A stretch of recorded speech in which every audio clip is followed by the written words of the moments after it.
Welcome to the Seattle Real Estate with Urban Ash, your go-to podcast for all things Seattle and Seattle real estate. Whether you're a first-time homebuyer, an experienced investor, downtown resident, or simply just curious about the latest market trends, we've got you covered. I'm Urban Ash, a 20-plus year downtown resident and real estate professional. Together, we'll uncover insider tips, share expert insights to help you navigate the market, and showcase community leaders and organizations. So join me as we dive into everything from the rental and sales market to the rich community life that makes Seattle so unique.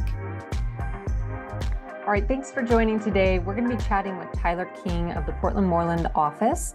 And Tyler's been a great friend of ours for years and just wanted to touch base with him on how's the Portland real estate market doing. We understand that there's elections coming up this fall, so want to get kind of the skinny on that, as well as touch on the urban core. How are things cleaning up in Portland? What are the hot topics? And also buyer-seller trends. So stay tuned. And if you have any questions, feel free to reach out. Well, thank you for joining today. Absolutely. I think we can just get started. Siler King at Windermere Portland. What's the actual office name that you're? I'm in the Selwood-Moreland office with Windermere Realty Trust. Gotcha. Sweet. Well, you've been so great just to have a resource down there in Portland. And I love connecting with you and the energy you bring, and also your Instagram and all your posts and everything. And we'll post all those so people can follow you as well. But wanted to just have you on here, maybe to introduce yourself, a little bit about what you've done in the past and what you're doing now. And then we could kind of start rocking and rolling into what the market is doing. Yeah, well, again, thanks for having me. This is a real treat. So I've been in real estate since about 2006. I'm born and raised in the Portland metro area, but I spent most of my 20s on the East Coast. And so I started in real estate on the commercial side of things. I was a commercial appraiser in New York City, which was a great learning experience. I did that for, I think, 6 or 7 years until eventually I made my triumphant return back to Portland in like 2010, 2011. I was a little disappointed because I thought there was going to be a parade upon my return, but it didn't really happen. At that time, I was kind of figuring out what I was going to do. I stuck with the commercial appraisal stuff a little bit. Eventually, I sort of distilled down into the residential side of things. I got my license and started helping people buy and sell homes. At that time, I was really specializing in kind of the 2 to 4 unit market, investment market, and also live plus investment market. My first home that I bought in 2012 was a duplex in Southeast Portland. I still own it. It's a great performer. Along those same lines, I had a construction company that I founded that is still in existence today, doing really great things just without me. And we specialize, as we were talking before we jumped on this, in building ADUs for a lot of my investor clients, just because the price per unit of duplexes and triplexes was going up at that time. This is like 2014, 15. And we could, at that time, build these things for about $150,000. So it was a pretty good value and return on investment. Kind of got away from that and sort of the development side of flipping houses, and just really started to focus on helping people buy and sell homes here in the Portland metro area. I live in Milwaukee, which is just south of Portland, but it's definitely part of the metro area, and my office is here in Selwood. And so I do a lot in Clackamas County, but I really serve the entire metro area, even out to Newburgh, in those areas, just because it's wine country. I love wine. Any excuse to go out there and drink wine, I will sell you a house out there. Not a problem. Love that. That's great. And then do you also kind of go in the downtown Portland core as well?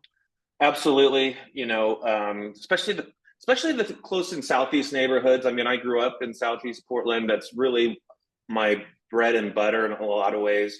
And then we do a lot in the kind of Pearl District condo market. We are in there. That's that's kind of its own market upon itself.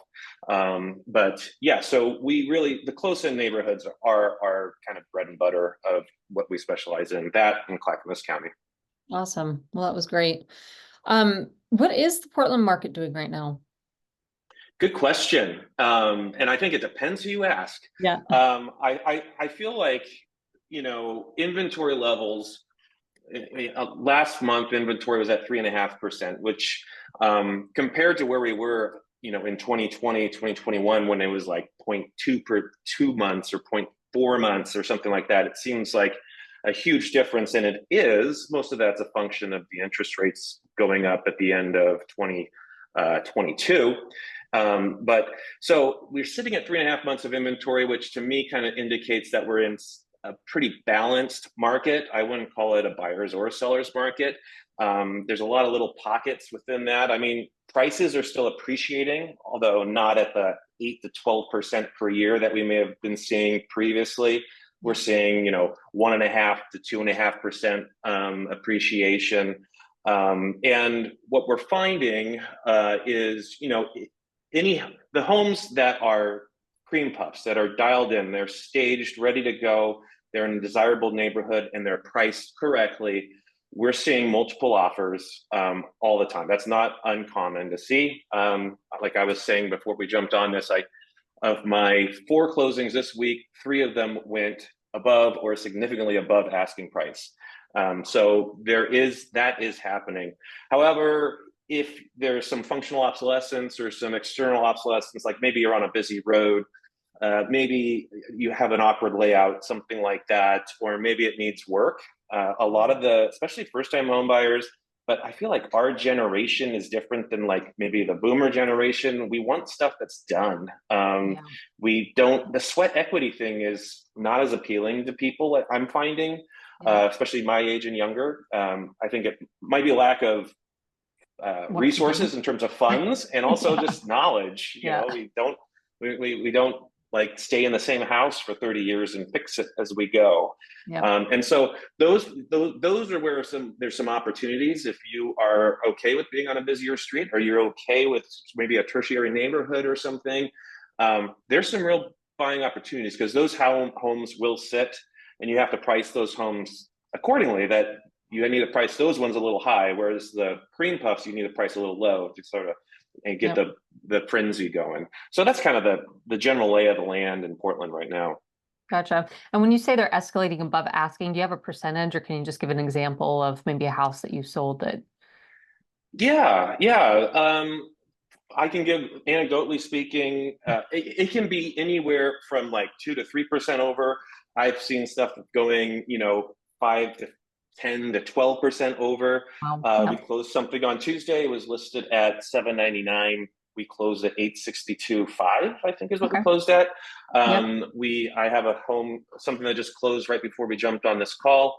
It was listed at $649, and we ended up at $663, something like that, I think is where we ended up. So pretty significant for that price point. But sometimes we also had something closing on the west side today, and it just went $5,000 over. It just kind of depends on what it is and what kind of frenzy you get. It's like, I always describe the market as this, like the swarm of bees. And when you're listing a home, you want to get that swarm. There's a whole group of people looking for the same thing. And you want to get that swarm, and you got to get that frenzy going that first weekend. And if you do, you're going to get multiple offers. But if they miss it, or it's not priced correctly, and that swarm moves on, it's kind of hard to get those bees to come back and get that frenzy going again. Really, totally. So you're finding that you're staying on the market then for these about 7 to 10 days, or are you hosting offer reviews as a listing agent? What do you mean? So like an offer where you say that on a day you're going to actually be accepting offers, or you just kind of Oh review offers as they come in? So the way we do it on our listings, if we think, and we're knowledgeable real estate agents, we generally have an idea of if it's going to be the frenzy, right?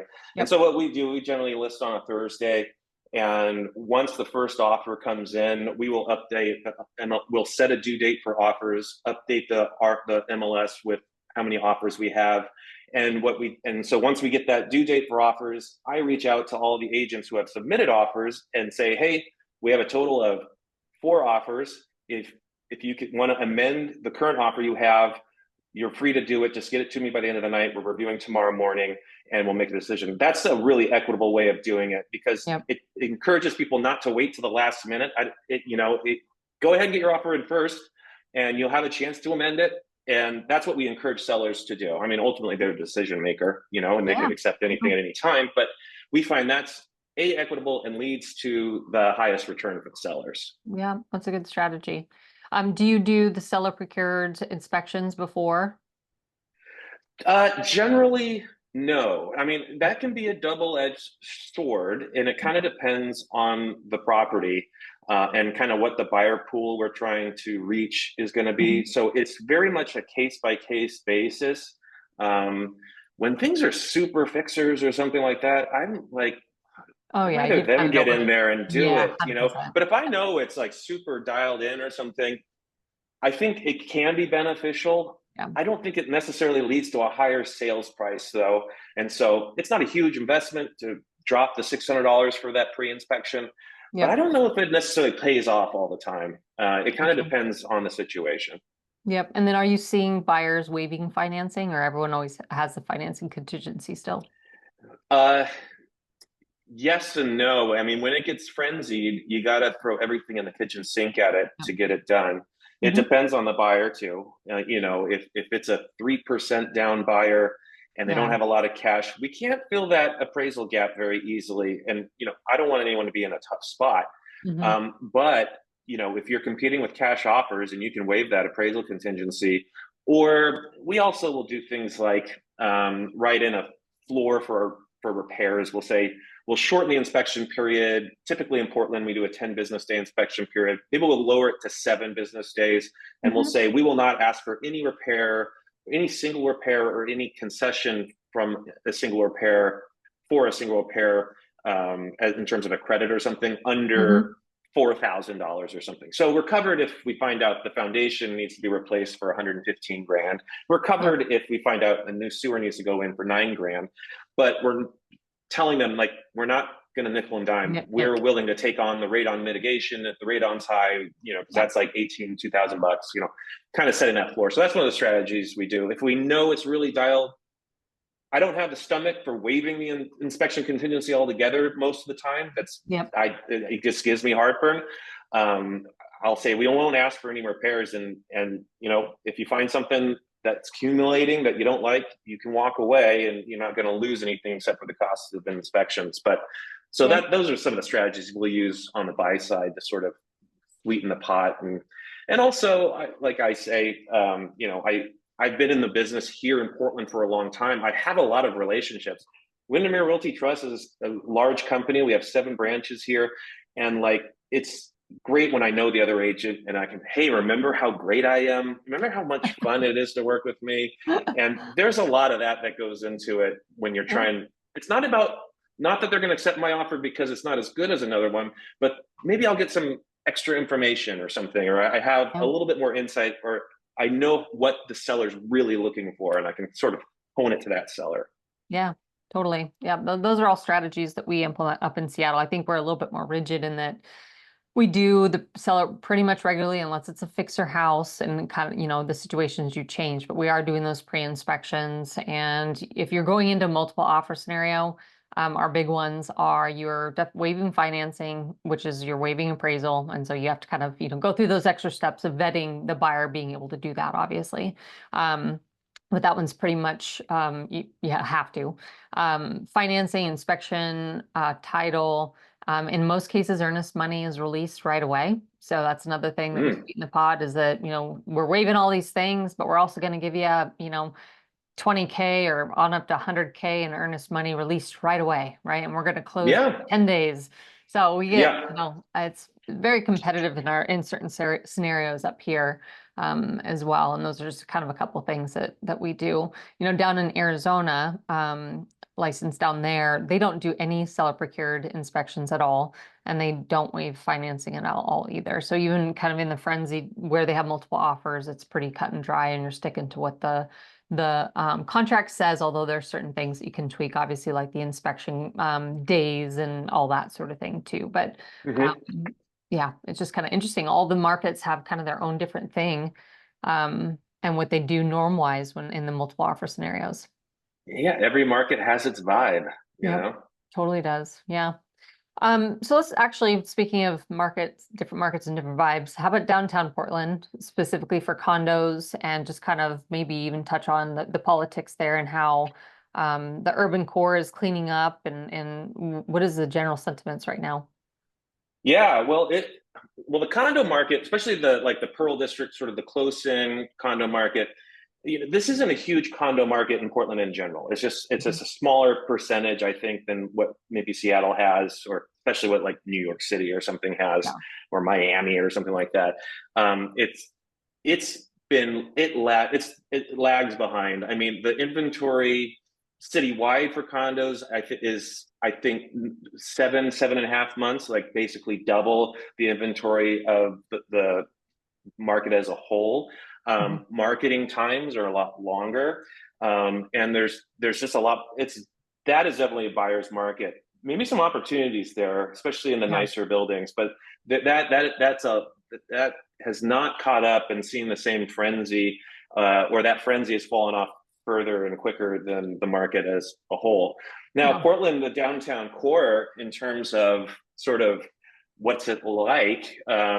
This current city council that we have right now, I think has really been working pretty diligently to tackle these big issues of houselessness and camping on sidewalks and things like that.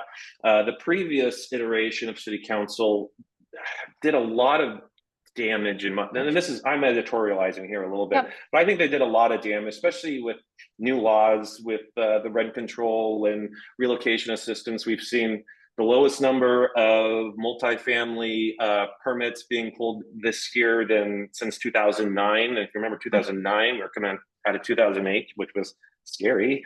Yeah. Oh, And I think those things are directly correlated. Now, we're in an election year now, and obviously the national election takes a lot of the oxygen out of the air. But Portland it has a whole new charter. It's not just new city council members coming in.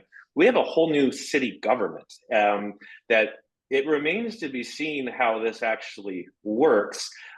This form of government has never been tried before anywhere in the world, so it's exciting, I suppose.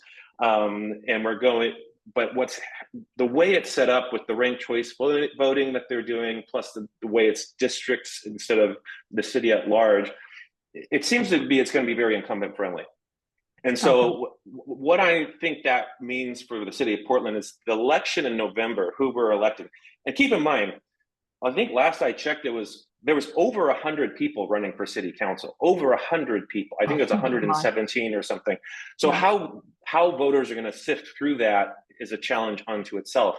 Yeah. But the people we do elect, because it's going to be so incumbent friendly, are probably going to be leading the city for the next 15 years at least. Because it's going to once you get, it's not a bad gig. It pays pretty well. It's got good benefits. I mean, once you're in, you're going to, and you don't even have to run a bureau anymore. Like right now, people on city council run like the water bureau or bureau of Mm-hmm. development services. Okay. Now they're purely Gotcha.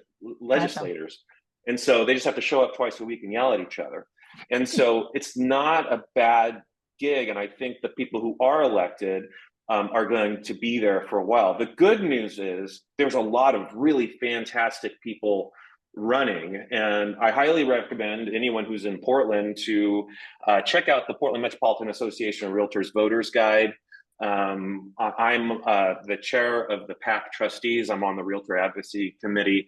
I have my hands in a lot of those cookie jars, and there's a lot of good information on if we're looking at people running through the lens of housing and livability, those things. There's some good Mm-hmm. information in there, and I highly recommend people. I know the national election takes a lot of the oxygen out of the air, but please, get to know who's running in your district and make sure you're voting for the right person because they're probably going to be there for a while. You're going to get stuck with them. Is kind of my Yeah. my thought. And I should say this is a lot of this is my personal opinion, but I feel like I have my finger on the pulse on this stuff, Mm-hmm. and I'm generally right about just about everything. Love that. So Yeah. what are like the three hot topics? Like what are the people who are running? What is everyone touching on? Well, it's the houselessness, Okay. Yep. that fentanyl, the drugs Yep. and things Drugs. like Yep. that. Like, so public health Safety. is a big Yep. part of it. And Okay. then also housing. We are Yeah. underbuilt. We've been underbuilt for decades. How are we going to deliver more housing? How are we going to deliver more housing specifically that people can buy? I mean, we have a Mhm. lot of stuff for affordable housing, but we want to move people from, renting in an affordable setting with resources to eventually buying something and really getting on that property ladder, because that's how you instill Makes money. stability in neighborhoods, Mm-hmm. and really establish uh, your community is through home ownership. And Yep. that's where a lot of people's wealth is created, and encouraging that going forward. So housing is important, public health is important, and the houselessness is important. It seems like the big things that people are talking Yep. about. Yep. I mean, that's pretty much the same up in Seattle too. All of our hot topics. Safety is a big, huge thing too, just with crime in the downtown core and other areas. And, we have a whole new council this year. Our mayor has done great things this year. And so, we're kind of headed in that direction. So I hope you guys kind of follow in that same footprint and get some good people in there that can make good decisions. Well, I always say that Seattle, and probably to a lesser extent like San Francisco, I always think of those two markets as our crystal ball. Like, what's Yeah. going to happen in the future? It's like I kind of look at those markets and where they're going. I mean, obviously Seattle, our average price in Portland, I think last month $612,000 or something. Yep. I think that's a lot less than in Seattle, definitely a lot less than in San Francisco. But we can kind of see where markets go. I really feel like those Seattle can be a crystal ball Hmm. for Portland in a lot A of lot of ways. ways. It's just a very rainy crystal ball. Yeah, yes. Well, I think you guys get more rain than we do. I don't know. I I don't think know. I think that's a stat that's out there. Well, we'll have to look that Whatever. up. We'll Yeah. go to the Well, book. Yeah. okay, that sounds good. What are you seeing for buyer like trends and seller trends? Like, are you seeing okay, actually number one, I came back to me and let's go to this one first. All right. So as far as the industry in Portland or big employers or corporations, like what are the top? And what are you seeing? Are you seeing inbound employees? Are you seeing kind of just like a flat line of hiring or inbound people that are moving? What's your pulse there? Yeah, I mean, there's been layoffs. Nike, the big employers in kind of the metro area. We got Intel, we have Nike, Mhm. and we've seen layoffs at these places. After years of net in migration, I think last year we're starting to see a flattening of that, for I think a lot of reasons. However, I think that going forward, I still work with a lot of people moving here from other places. There's still a lot of, climate refugees. I mean, Yep. if you're living in Florida and you just got hit with these two hurricanes, which is just horrible, I think Portland, maybe a little drizzle doesn't look so bad. And so I think that in, I think going forward, especially if we see interest rates start coming into the mid 5 range, which some experts, people smarter than me, think could happen, next spring. If we that's going to get a lot of people off the fence, and I think we'll start seeing some real patterns develop. And I think Portland is going to remain a destination because we do have a good employment base here. Although there's been layoffs at some of these companies, people want to live here because it's a nice place to live and it's getting better, and it's relatively affordable to some of competing markets. If you're looking at Los Angeles or San Francisco or Seattle and you start looking at the average home that you can get here for under $1 million, you're like, Hmm. whoa, this is a great deal, this is a bargain. Yeah. And so I think once people start getting, because a lot of people are on the fence still because of these interest rates. You're stuck if your monthly payments X and you locked in at 3% in 2021 or whatever, and you're looking at moving up, you're like doubling your monthly payment. That's hard. Mhm. That's a tough, as Alanis Morissette said, that's a jagged little pill to swallow, you know?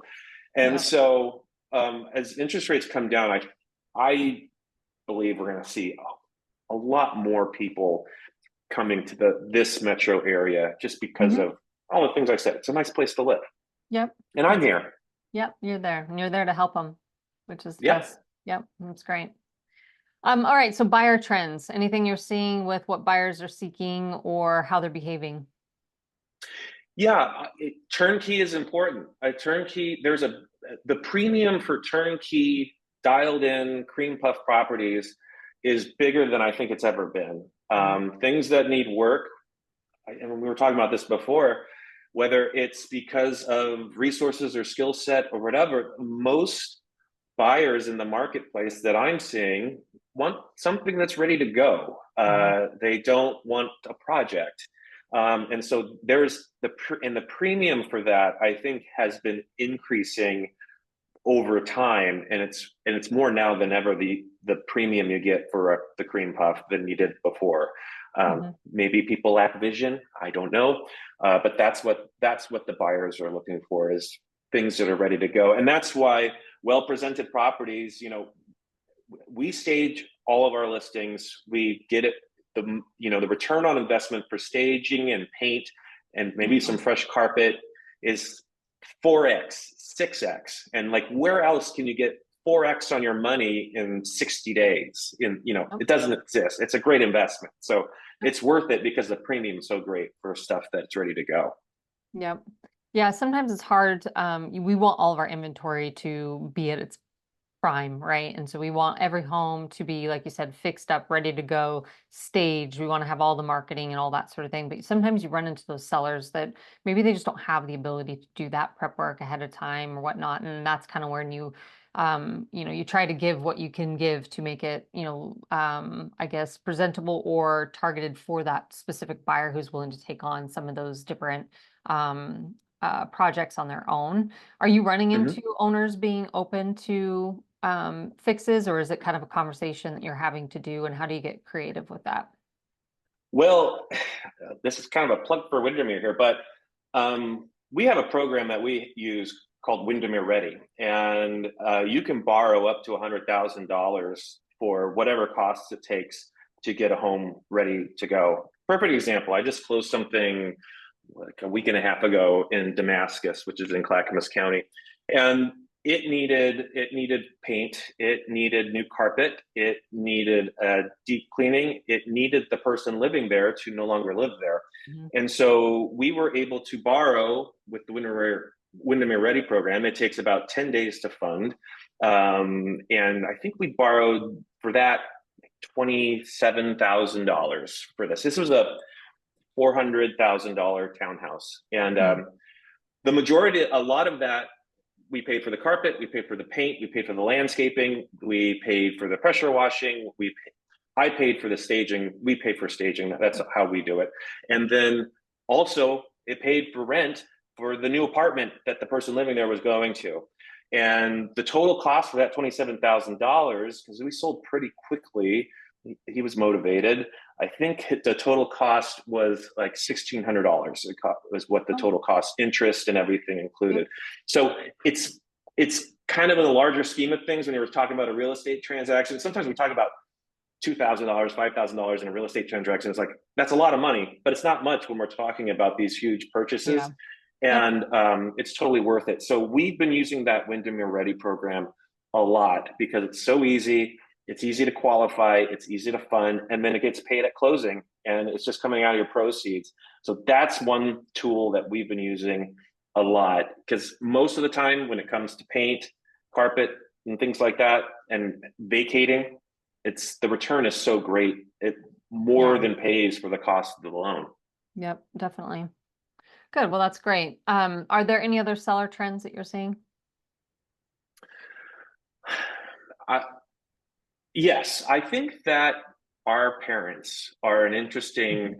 the They boomers are are an interesting group of people.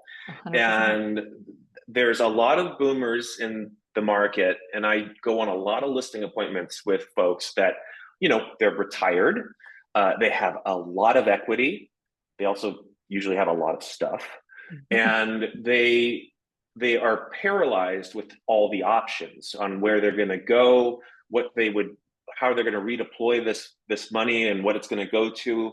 And because they have so many options and because they have so much equity, they get paralyzed with what to this do. decision Hmm. and end up just sort of turning around in circles for years and years and years. And so that boomer generation, I wonder if we're going to start seeing them. We just need a couple of the leaders to like just Spread get the their ball wings. rolling, yeah, and live a little. Go live in Portugal or something. Yeah, just go to But Europe. yeah, and so that is a there's a lot of equity and a lot of inventory that is sort of tied up in Yeah. that indecisiveness of that particular generation who has right now.